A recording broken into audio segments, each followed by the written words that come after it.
Assalamualaikum warahmatullahi wabarakatuh. Perkenalkan, nama saya Tasya Nur Oktavia, NPM 181010146, kelas J PAI semester 6. Video ini dibuat untuk memenuhi tugas mata kuliah Kapita Selekta Pendidikan Islam yang diampu oleh Ibu Eka Suci Indriasari, MPDI. Pertanyaan yang pertama yaitu, apa yang Anda pahami mengenai pendidikan karakter? Pendidikan karakter merupakan suatu proses atau usaha dalam pembentukan perilaku atau watak seseorang sehingga dapat membedakan hal-hal yang baik dengan yang buruk dan mampu menerapkannya dalam kehidupan. Pendidikan karakter pada hakikatnya merupakan konsekuensi tanggung jawab seseorang untuk memenuhi suatu kewajiban. Nah, pendidikan karakter merupakan pengintegrasian antara kecerdasan kepribadian dan akhlak mulia. Pendidikan karakter bukan terletak pada materi pembelajaran, melainkan pada aktivitas yang melekat, mengiringi dan menyertainya, atau suasana yang mewarnai, tercermin dan melingkupi proses pembelajaran, pembiasaan sikap dan perilaku yang baik. Nah, pendidikan karakter tidak berbasis pada materi, tetapi pada kegiatan. Pertanyaan yang kedua yaitu, metode apa yang bisa dilakukan dalam pendidikan karakter? Berikan contoh realnya. Metode dalam pendidikan karakter ini yang pertama yaitu metode percakapan. Pembicaraan antara dua pihak atau lebih dengan pembahasan mengenai topik tertentu sesuai tujuan yang dikehendaki. Metode percakapan dapat mendorong pihak yang terkait untuk saling memperhatikan dan mengembangkan pola pikirnya. Metode ini dapat mengembangkan perasaan, kesan, serta menimbulkan sifat yang saling menghargai pendapat orang lain. Metode yang kedua yaitu metode cerita atau kisah. Metode ini dilakukan dengan membacakan atau menceritakan kisah yang memiliki pesan moral yang baik dan dapat diteladani oleh peserta didik. Nah, kisah senantiasa memikat karena menarik pembaca atau pendengarnya untuk mengikuti alur dan secara tidak langsung juga mengajak pembaca maupun pendengar untuk merenungkan maknanya. Kisah dapat menyentuh hati manusia. Kisah juga dapat mendidik keimanan seseorang karena dengan mendengar kisah-kisah tokoh berpengaruh dalam agamanya, pembaca atau pendengar dapat terlibat secara emosional dan menghindarkan dari rasa sedih atas musibah yang menimpa.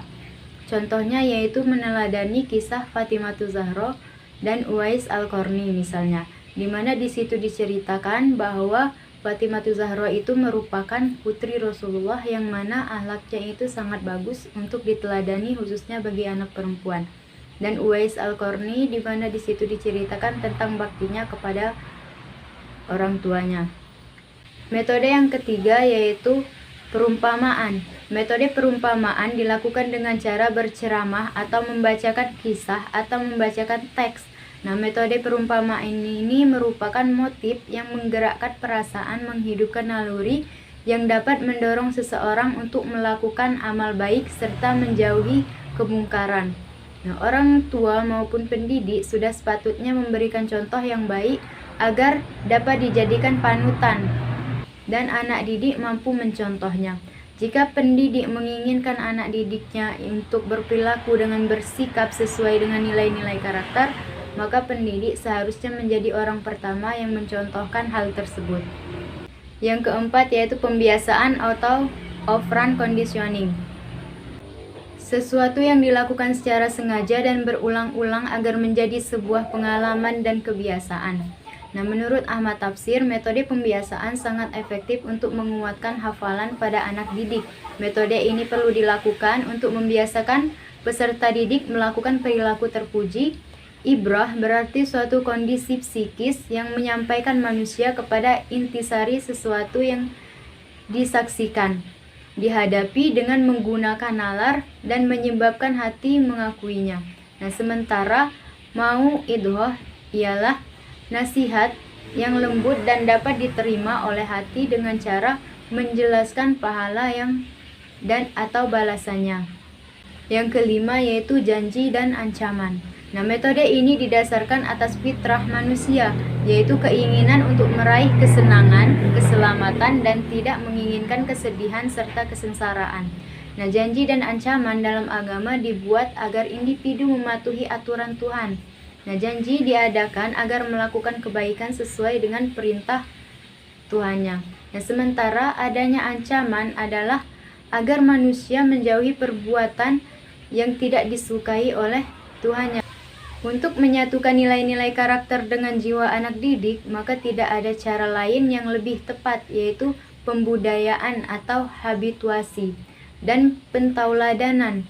Nah, sekolah harus membuat program yang jelas dan terencana dalam proses pembudayaan.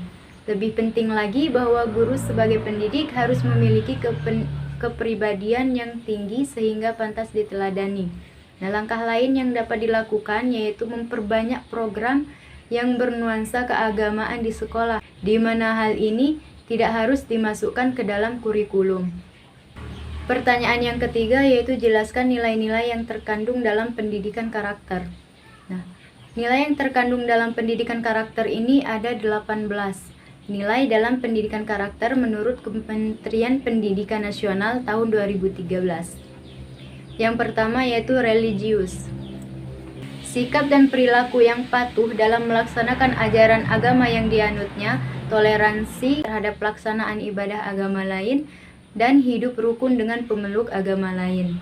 Yang kedua yaitu jujur, perilaku yang didasarkan pada upaya menjadikan dirinya sebagai orang yang selalu dapat dipercaya dalam perkataan, tindakan, dan perbuatannya. Yang ketiga yaitu toleransi, sikap dan tindakan yang menghargai perbedaan agama, suku, etnis, pendapat, sikap, dan tindakan orang lain yang berbeda dari dirinya. Yang keempat yaitu disiplin. Disiplin ini merupakan tindakan yang menunjukkan perilaku tertib dan patuh pada berbagai ketentuan dan peraturan. Yang kelima, kerja keras. Nah, kerja keras ini merupakan tindakan yang menunjukkan perilaku tertib dan patuh pada berbagai ketentuan dan peraturan. Jadi, dengan perilaku tertib ini dapat membangun karakter siswa dalam kehidupan yang nyata. Nah, yang keenam, kreatif. Kreatif ini merupakan berpikir yang melakukan sesuatu untuk menghasilkan cara atau hasil baru dari sesuatu yang telah dimilikinya. Yang ketujuh, mandiri. Sikap dan perilaku yang tidak mudah tergantung pada orang lain dan dalam menyelesaikan tugas-tugasnya. Yang kedelapan, demokratis. Nah, cara berpikir, bersikap, dan bertindak yang menilai sama hak dan kewajiban dirinya dengan orang lain. Yang kesembilan, rasa ingin tahu. Nah, sikap dan tindakan yang selalu berupaya untuk mengetahui lebih mendalam dan meluas dari sesuatu yang dipelajarinya, dilihat, dan didengar. Yang kesepuluh, semangat kebangsaan. Nah, cara berpikir, bertindak, dan berwawasan yang menempatkan kepentingan bangsa dan negara di atas kepentingan diri dan kelompoknya. Yang ke-11, cinta tanah air. Nah, cara berpikir, bertindak, dan berwawasan yang menempatkan kepentingan bangsa dan negara di atas kepentingan diri dan kelompoknya. Yang ke-12, menghargai prestasi. Sikap dan tindakan yang mendorong dirinya untuk menghasilkan sesuatu yang berguna bagi masyarakat dan mengakui serta menghormati keberhasilan orang lain. Yang ke-13, bersahabat atau komunikatif. Nah, sikap dan tindakan yang mendorong dirinya untuk menghasilkan sesuatu yang berguna bagi masyarakat dan mengakui serta menghormati keberhasilan orang lain. Yang ke-14, cinta damai. Sikap dan tindakan yang mendorong dirinya untuk menghasilkan sesuatu yang berguna bagi masyarakat dan mengakui serta menghormati keberhasilan orang lain. Yang ke-15, gemar membaca. Kebiasaan menyediakan waktu untuk membaca berbagai bacaan yang memberikan kebajikan bagi dirinya. Yang ke-16, peduli lingkungan. Nah, sikap dan tindakan yang selalu berupaya mencegah kerusakan pada lingkungan alam di sekitarnya dan mengembangkan upaya-upaya untuk memperbaiki. Nah, hal ini sangat penting mengingat bahwa siswa seringkali berinteraksi dengan masyarakat di sekitarnya. Yang ke-17, peduli sosial.